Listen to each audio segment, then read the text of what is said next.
Assalamualaikum warahmatullahi wabarakatuh. Selamat datang dalam presentasi saya tentang analisis varian atau ANOVA. Nah, ANOVA adalah teknik statistik yang sangat berguna untuk membandingkan rata-rata dari dua atau lebih kelompok atau kondisi. Pada kesempatan ini, kita akan membahas ANOVA satu arah dan dua arah, memahami asumsi-asumsi di baliknya, dan bagaimana prosedur pengujian dilakukan. Berikut pengertian ANOVA satu arah.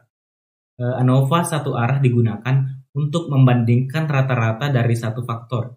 Ini berguna ketika kita ingin mengetahui apakah ada perbedaan signifikan antara beberapa kelompok berdasarkan satu variabel independen. Nah, misalnya jika kita ingin mengetahui apakah ada perbedaan rata-rata hasil ujian antara tiga kelas yang berbeda, kita akan menggunakan ANOVA satu arah. Ini memungkinkan untuk menentukan apakah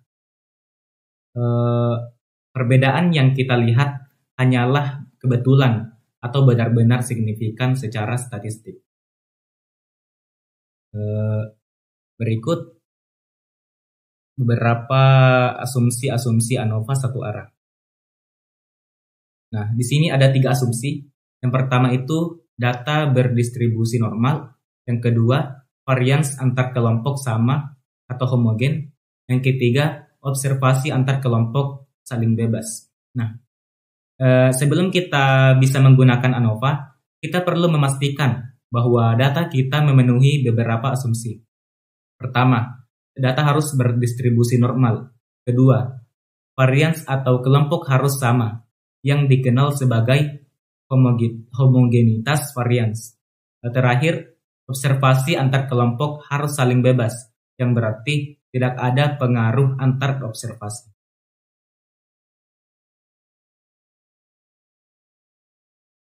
Berikut prosedur pengujian ANOVA satu arah.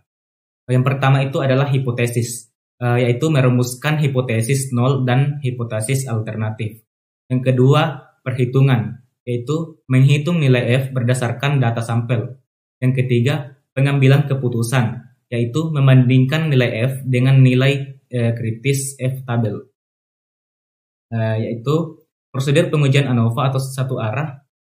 Prosedur pengujian ANOVA satu arah dimulai dengan merumuskan hipotesis nol yang menyatakan bahwa tidak ada perbedaan rata-rata antar kelompok dan hipotesis alternatif yang menyatakan sebaliknya. Kemudian kita menghitung nilai F berdasarkan data sampel kita dan membandingkannya dengan nilai kritis dari tabel F. Jika nilai F kita lebih besar dari nilai kritis, kita menolak hipotesis nol. Selanjutnya, interpretasi hasil ANOVA satu arah. Yang pertama itu p-value. Jika p-value lebih kecil dari A, maka tolak H0, atau jika F lebih besar dari F tabel, maka tolak H0. Selanjutnya, tindak lanjut. Jika ada perbedaan signifikan, lakukan uji lanjutan atau post hoc test. Jadi di sini interpretasi hasil ANOVA melibatkan 2 langkah utama. Pertama, kita melihat p-value. Jika p-value kita kurang dari tingkat signifikansi yang kita tetapkan, misalnya 0,05, kita menolak hipotesis nol. Kedua, kita membandingkan nilai F kita dengan nilai F kritis dari tabel. Jika nilai F kita lebih besar, kita juga menolak hipotesis nol. Jika kita menemukan perbedaan signifikan, kita bisa melakukan uji lanjutan seperti post hoc test untuk melihat kelompok mana yang berbeda. Berikut pengertian ANOVA dua arah. ANOVA dua arah digunakan untuk membandingkan rata-rata dari 2 faktor dan juga menguji interaksi antar kedua faktor tersebut. Ini melibatkan analisis yang lebih kompleks dibandingkan dengan ANOVA satu arah. Misalnya, jika kita ingin mengetahui pengaruh jenis kelamin dan metode pengajaran terhadap hasil ujian, kita bisa menggunakan ANOVA dua arah. Ini memungkinkan kita untuk melihat tidak hanya efek masing-masing faktor, tetapi juga apakah ada interaksi antar keduanya. Berikut asumsi-asumsi ANOVA dua arah.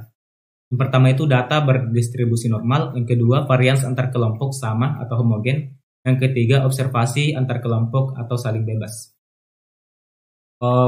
Sama seperti ANOVA satu arah, ANOVA dua arah juga memiliki asumsi yang harus dipenuhi.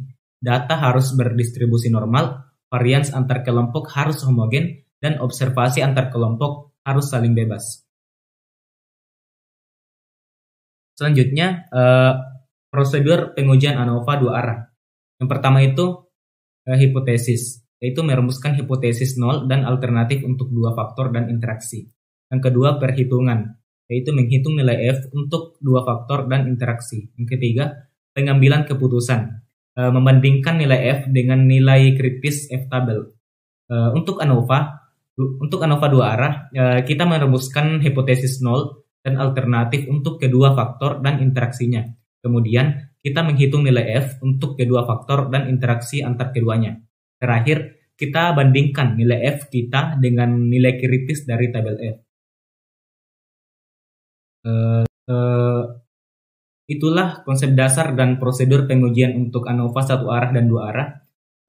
Untuk pembahasan materi selanjutnya, kita akan lanjutkan pada video berikutnya. Oke, sekian. Assalamualaikum warahmatullahi wabarakatuh.